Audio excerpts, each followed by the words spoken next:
This video is sponsored by Mubi, the best cinema at your fingertips. Stream anytime, anywhere.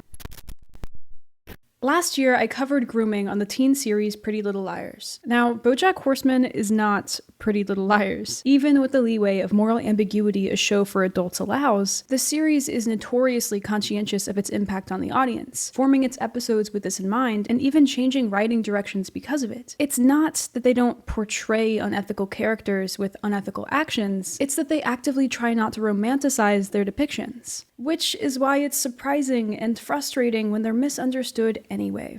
BoJack and Penny's relationship is one that has elicited perpetual conversation, conjecture, and discourse from the show's fandom since Netflix released Season 2 back in 2015. Despite BoJack Horseman the show making it very clear that BoJack's relationship with Penny is incontrovertibly bad, there are viewers who downplay BoJack's actions in the episode Escape from LA, with some even flat out excusing them. We're gonna get into some of these takes, explore the real nuances and the fake ones, and discover if there's any validity to this idea of the unconventional predator. We're going to compare and contrast actions and character dynamics, explore the definitions and limitations of grooming, and figure out if, in the end, intentions really matter. But first, a quick spoiler warning. I'd also like to add a light warning for some basic plot elements in Lolita by Vladimir Nabokov. Okay, let's begin. So, in my Pretty Little Liars video, I stripped away the writer's romanticization of their underage relationships to focus on the external actions of the characters as they objectively aligned with grooming patterns outlined by Rain, and how those actions would influence the young audience's perception if they were played out in their own lives. I want to do something similar here, and take BoJack's actions away from his thoughts, this time not to highlight the effects on the audience, but on the characters. We'll consider BoJack's own intentions later, but for now, I want to reflect on his actions as someone like Biscuits Braxby or adult Penny would. Let's go over some of the events of the episode without the numbing privilege of BoJack's perspective. If we take those rose-colored glasses off, we can see from the beginning that many of BoJack's actions align with the steps of grooming. There are several credible paradigms that dissect the process of grooming, but they all generally follow the same outline. Targeting the child, isolating them, building trust, desensitizing them, essay, and maintaining control. Even in a 23-minute episode where BoJack and Penny's interactions are limited, we are given so much from what we are shown. For the first step, Darkness to Light outlines, perpetrators may target and exploit a child's perceived vulnerabilities, including emotional neediness, isolation, neglect, a chaotic home life, or lack of parental oversight, etc. We see this very clearly from the first day BoJack and Penny meet. I mean, BoJack taking Penny on a driving lesson literally happens because both of her parents are too busy to take her. And I already took the morning off, so unless you know any other adults... Can BoJack take me? The driving lesson may seem innocent, but it does an incredible job of establishing BoJack and Penny's dynamic and sowing the seeds of their relationship in the 2 months we don't get to see. The driving lesson also aligns with gaining the child's and caregiver's trust. Perpetrators work to gain the trust of parents to lower suspicion and gain access to the child by providing seemingly warm yet calculated attention/support. The perpetrator gains the child's trust by gathering information about the child, getting to know their needs, and finding ways to fill those needs. Even on this first outing, we see BoJack's interest in Penny's personal life. What's the story? Does a cute guy live there? Girl you hate? Weird college kid that gives you Adderall? These driving lessons also align with fulfilling a need, isolating the child, and in this scene in particular, it's the start of keeping secrets. Rain says, abusers attempt to gain trust of a potential victim through gifts, attention, sharing secrets, and other means to make them feel that they have a caring relationship, and to train them to keep the relationship secret. Here, BoJack admits to Penny a version of the truth behind why he really came to New Mexico. I didn't like the person I was in LA. Then he says, Please do not tell your parents. Penny agrees, and right after accidentally crashes BoJack's car into a sign. Please don't tell my parents I crashed your car. Yeah, deal. The word choice here is deliberately transactional, solidifying the fact that BoJack will keep Penny's secret in exchange for Penny keeping BoJack's secret. Although this is the most concrete example of sharing secrets, it's not the only one. Even after BoJack rejects Penny, after he's made the obviously right decision in that one instance, he has the opportunity to tell Charlotte.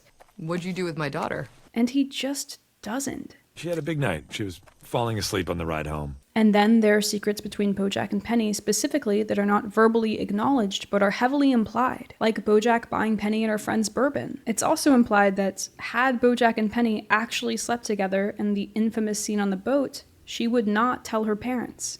And let's just talk about this boat for a second. Everyone only ever refers to it as a boat, as if it could just as easily be a humble little paddle boat. But let's get a little more specific. This is a yacht. Off-screen, BoJack and Penny go boat shopping, and BoJack buys a yacht. And sure, the boat show concept was BoJack's impulsive lie, but Penny is the reason he buys one. But I think people are gonna notice if you go to a boat show and don't come back with a boat. Penny only has to hint about BoJack's plan being flawed without a boat for him to immediately go out and buy one. Penny is very aware he doesn't even care about buying the boat, it's only an excuse. But for him to spend, at the very, very least, $100,000 just because she, this 17-year-old girl, said something is not insignificant. Though it might mean nothing to BoJack, to Penny, it has to feel validating and empowering. This is one of the first instances we see of BoJack treating Penny, how she describes, as a person instead of a kid. This is also an example of gaining trust and filling a need, making Penny feel special and giving her attention. At the dance, he compliments Penny's looks, and it's easy to miss, but we can see how this affects Penny. Lila Kay is so pretty. Shut up, she's got nothing on you. Rain outlines, groomers will also attempt to make their behavior seem natural, to avoid raising suspicions. We see this in BoJack defending his thought process when Penny and Charlotte seem confused after he suggests taking her to the prom. What? Why? Think about it. If you went with Diego, you'd be nervous all night. But with me, you can just relax and enjoy yourself. We see it in his rationalization behind supplying Penny and her friends with bourbon. I'm getting you kids some bourbon, and you're gonna cut it with water. That way you don't get hungover. And we see it when he tries to cover his tracks when they ditch Maddie at the ER. Penny and I are gonna take off. What? Yeah, you don't want to have too many people around like, in a hospital setting. And let's remember, this type of grooming doesn't always just happen to the child. Often, a predator will groom an entire family with the aim of gaining their trust and getting access to their child. Parenting source Raising Children made a list of some of these behaviors adults should look out for, and we're going to go through some of them. These actions can happen in any order, so we'll just go with how they linearly correlate with the events of the episode. Raising Children warns someone may be grooming your child and your family if the person oversteps your social boundaries. You didn't drive all this way just to see my mom, did you? No, of course not. BoJack, Yeah? supper's ready. Shows an interest in your child's activities, well-being, school grades, or other areas of your child's life. I'll talk to her. But he keeps not doing it. That is so typical Diego. Offers to take your child to sports or other activities. You should take me to the prom. And both hands on the wheel. Okay. And don't text and drive. Tries to start a flirtatious or romantic relationship with you, the adult. I don't care about your husband. All that matters is us. Compliments your family and parenting. Right, BoJack? That's right, buddy. I love you Stop. and your family and this town. See, we know BoJack being in New Mexico was to get with Charlotte. But how are Charlotte and Penny supposed to know that? Was this part of the conversation when he left? Stuff happened to us, okay? And he's still out there. Penny. If we can get the word out, if people knew. And more importantly, does it really matter what BoJack's intentions initially were when the end result is the end result anyway? Here's the thing, typically intention deeply matters to me. Like, I talk about it a lot on this channel, especially concerning writers' intentions in relation to their creative works, whether they're positive and conscientious, or potentially self-indulgent, damaging, and maybe even sinister. Whatever the case is, for me, an author's intentions are vital to understanding the full story. And, under the law, intent usually matters quite a lot. In predatory legal cases, intention is especially pertinent, which makes sense. Many of the actions associated with grooming, like gift giving and offering emotional support, are, on a surface level, positive, or, in many circumstances, can genuinely be innocuous. Let's say a teacher allows their student to hang out in their classroom after school while they grade papers and chat. Is this teacher helping a student get some reprieve from a neglectful home life while offering a listening ear? Or is the teacher trying to isolate the student from their family and manipulate them into becoming emotionally dependent on them? What separates considerate from conniving often boils down to intent. Were they trying to get something from it? Where was it going? Where did they want it to go? I mean, even on To Catch a Predator, intent is the first thing Chris Hansen asks. And what are you doing here tonight, Jeff? What's going on? What's going on? What's going on? Well, what did you expect to happen here tonight, Jeff? Project Safe Childhood, formed by the United States Department of Justice, says, "Grooming is a form of CSA that can involve the targeting and isolation of the victim in order to gain the trust of the victim through a controlling relationship to manipulate, exploit, and abuse the victim." Here are some more definitions as well. The term and definition of grooming has expanded and changed over time, but there is one commonality that all of these definitions have: intent. The technical term of grooming consistently requires for there to be a conscious and calculated agenda with a clear endgame in mind. Now, do I think BoJack sat in his car and thought to himself, "Oh, to get this girl closer to me, I'm gonna tell her a secret and keep her secret"? No. Do I think before this moment, at any point during his 2-month stay, that he planned on or had any intention at all of sleeping with Penny? No. I don't think up to this scene, BoJack intentionally groomed Penny. But in his own mind, whether he's thinking that or not, it changes virtually nothing in Penny's real-time experience of the scene and the way each of these individual moments impacted and shaped how she viewed BoJack. Whether the intent of grooming is there or not, the effects undeniably are. Our society tends to only recognize one specific archetype of a predator. This is the popular depiction across the board in media, our legal system, and everyday life. It's Humbert Humbert of Nabokov's Lolita, a man who marries a woman to get closer to her young daughter. We see it in online chat rooms where predators go specifically to look for kids to talk to and take advantage of. We see it in camp counselors, pastors, coaches, and teachers who deliberately put themselves in environments where they can prey on victims. These predators are sinister, calculating, planning each step, actively desensitizing the child, pushing boundaries, setting new ones. And while this is a valid, important, and very real depiction, it might not be the only one that exists. Because if we're going off of this definition, the current definition of grooming, BoJack doesn't fit. Despite all of BoJack's actions objectively aligning, despite the end result being the same, for most of his time in New Mexico, he doesn't have the calculated, methodical intention that grooming requires. There is not a lot of research into cases in which grooming can occur without calculated intent. The closest source I could find that has any insights into this concept is a recent article from an academic textbook that explores a few students' testimonies regarding their imbalanced relationships with their professors and advisors. Now, because this is an article on higher education, the dynamics and circumstances are not a perfect fit, but the parts that do align, well, they really align. Like me, Dr. Bull and Dr. Page also hit a wall with the standard definition of grooming, which, in technicality, doesn't apply to the students' cases either, even though that is how they described their experiences. In the article, they write, "There is a risk that the term grooming implies scheming, manipulative, well-planned strategies of abuse, rather than encompassing a range of interactions that are an accepted part of normative culture." You think everything is this nefarious scheme. Most of the bad shit that happens in this world isn't because of wicked plots and machinations. It's just because we're all stupid, hungry goons just grabbing at shit, hoping it'll press that little button in our brain that says you're happy now. They specify, "A reliance on legal definitions is not necessary nor helpful when discussing behaviors that are acceptable within a professional environment. What is important is how victims experience such behaviors." We suggest that intentionality should not be a defining feature of grooming, but instead the experience of the person targeted should be foregrounded. This allows a focus on the pattern of behaviors over time and their impact on the person targeted. Not only does this validate Penny's experience without diminishing BoJack's role, but it also introduces a key aspect of BoJack's actions that are easier to dismiss in isolation. They are part of a larger pattern.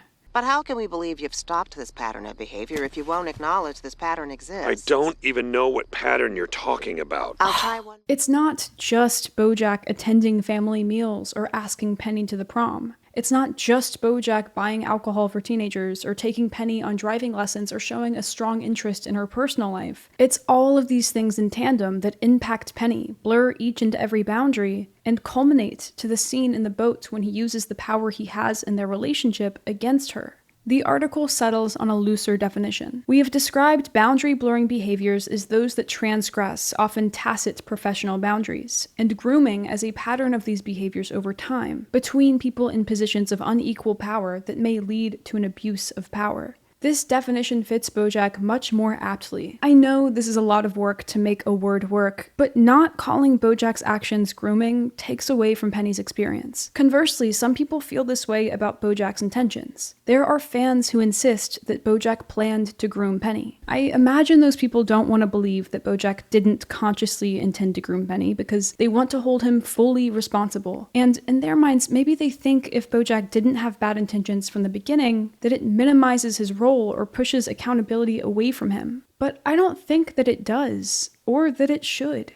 Why is this version of a predator any less harmful when it still leads to him abusing his power? Why is it any less sinister that a 50-year-old man could act inappropriately towards a teenager, not because he planned it, not because he wanted something from it, but because he simply didn't care enough to stop himself? What makes it less scary if he can flip a switch so easily? One moment turning a 17-year-old down like he should, and the next moment taking advantage of her because now he suddenly feels like it? Why is this version of a predator any less harmful when it still leads to him abusing his power? But for some fans, because BoJack doesn't initially have the intention, when he later does decide to sleep with Penny, his actions are judged less harshly or are even flat out excused. Hulu's A Teacher faces similar discourse. The miniseries follows the illicit relationship between Claire, a married 32-year-old English teacher, and her new student, 17-year-old Eric. Fortunately, this isn't a #Ezria situation. I think A Teacher has undeniable flaws, but to its credit, the show makes a conscious effort to convey to the audience that Claire and Eric's relationship is unambiguously bad. Still, there are some fans that don't like the way their relationship is executed, or even think it's more acceptable because of how their relationship is executed.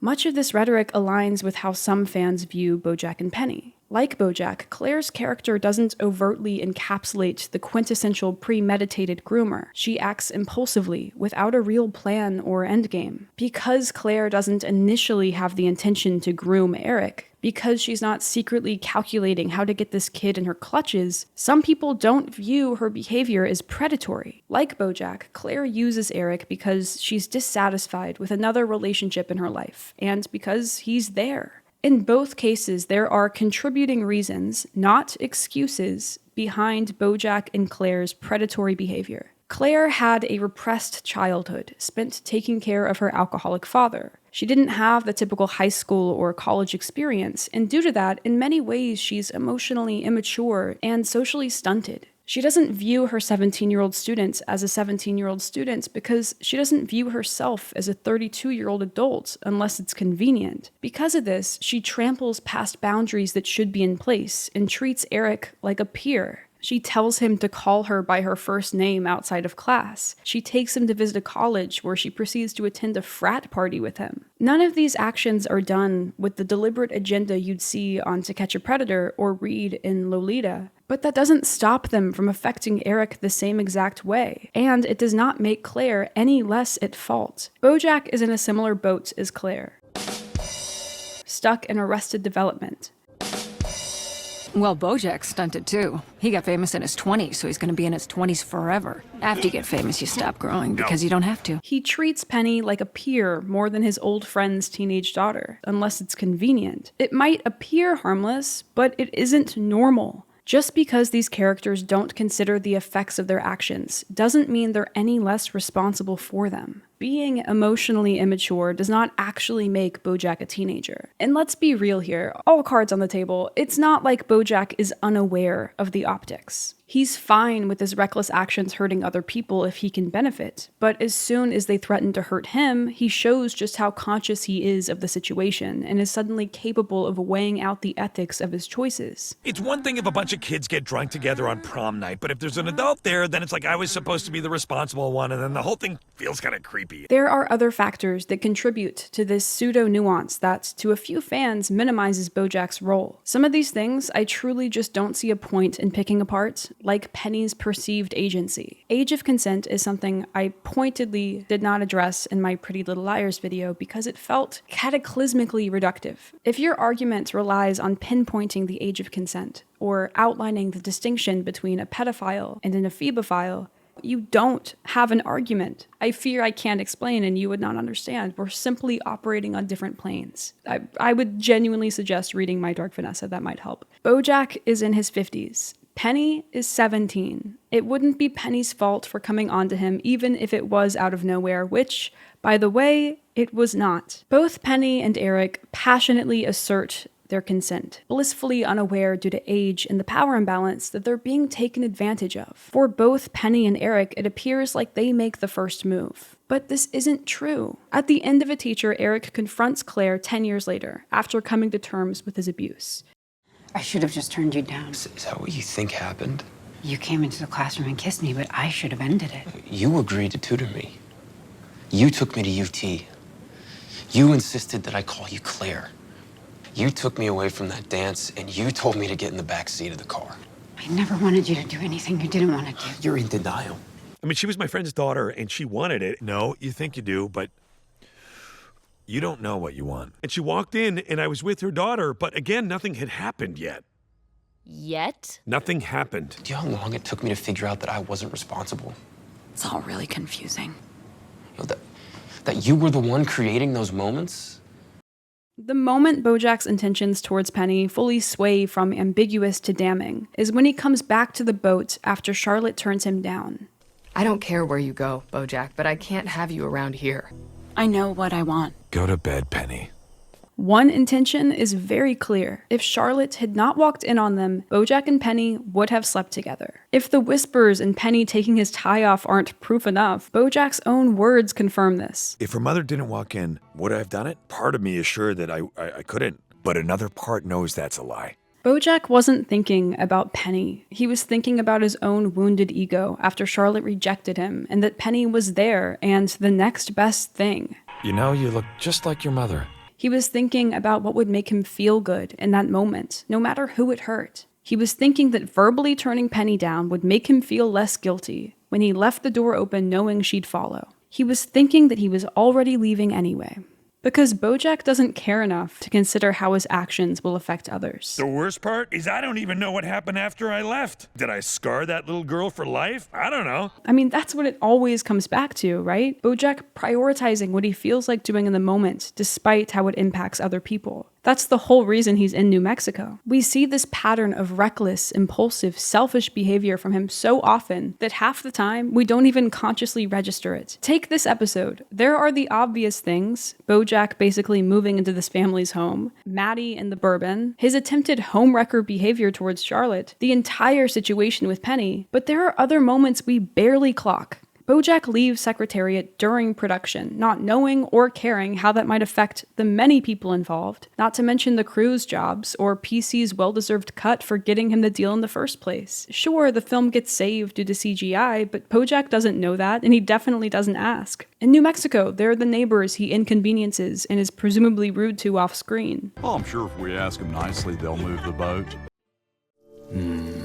When he tries to recreate a memory from his youth with Charlotte's daughter, he doesn't stop to think about the negative effect the balloons could have on the environment. Some seagull could have choked on one of those balloons. Yeah, but it's a nice memory, right? In any other show, these actions would hit us harder, but from BoJack, we see it so often that we're literally desensitized to his quote-unquote smaller actions. BoJack's biggest problem amounts to the same pattern: a consistent prioritization of his own selfishness. See, BoJack doesn't intend anything. It's not that he actively wants to cause harm. It's that he's okay with hurting other people if it means he can do what he wants to do in the moment. Over and over again, he makes enough peace with this trade-off to commit the action, even if it will inevitably haunt him later by mode of his own guilt and self-loathing. I feel really terrible that I might have really messed that girl up. Or the court of public opinion. Over these last 2 nights, you've drawn us an outline of a person who doesn't think about others. BoJack, what do we do? A person who puts his own needs first. And over, other people get hurt. BoJack? What are you doing here? I was 17. I didn't know any better. I tried to. You need to leave. Not necessarily because he means to hurt them, but because he just doesn't care. Penny Carson, and that's her real name. You can look her up. I don't care. This person I'm describing, is it a different person? Or is it you? It's me. Mubi is a curated streaming service dedicated to elevating great cinema from all around the globe. Each film on the platform is thoughtfully handpicked by Mubi's curators. From hidden gems to gleaming masterpieces, Mubi is a treasure trove of genres, styles, and stories. One of their latest ventures is the Cannes Prize-winning film The Substance. The film follows Demi Moore as Elizabeth Sparkle, a past-her-prime Hollywood A-lister that turns to a mysterious experimental drug in an attempt to recapture the glories of her youth. I won't spoil the movie, but I will say every so often a film comes along that grabs everyone's attention, and it is so comforting. Seeing it, being a part of it, passing around memes like notes in class, diving through endless threads of theories. In such an unpredictable industry, it feels like proof of life in a way, of how much we need film, and how we'll always find ways to connect to it. Mubi is contributing to this landscape by bringing us films like The Substance, amplifying diverse voices, and lifting up emerging filmmakers. The best part? Mubi is offering my subscribers 30 days for free. Now, I've put together a couple of my own little recommendations for you guys based on what other movies you might like. This format has helped me find some of my favorite movies, so I hope you'll enjoy these films as much as I have. And if you're one of the few who hasn't seen The Substance yet, it is now showing on Mubi. So go try Mubi free for 30 days at mubi.com/Sloan. That's mubi.com/Sloan for a whole month of great cinema for free. Thank you, Mubi, for sponsoring this video.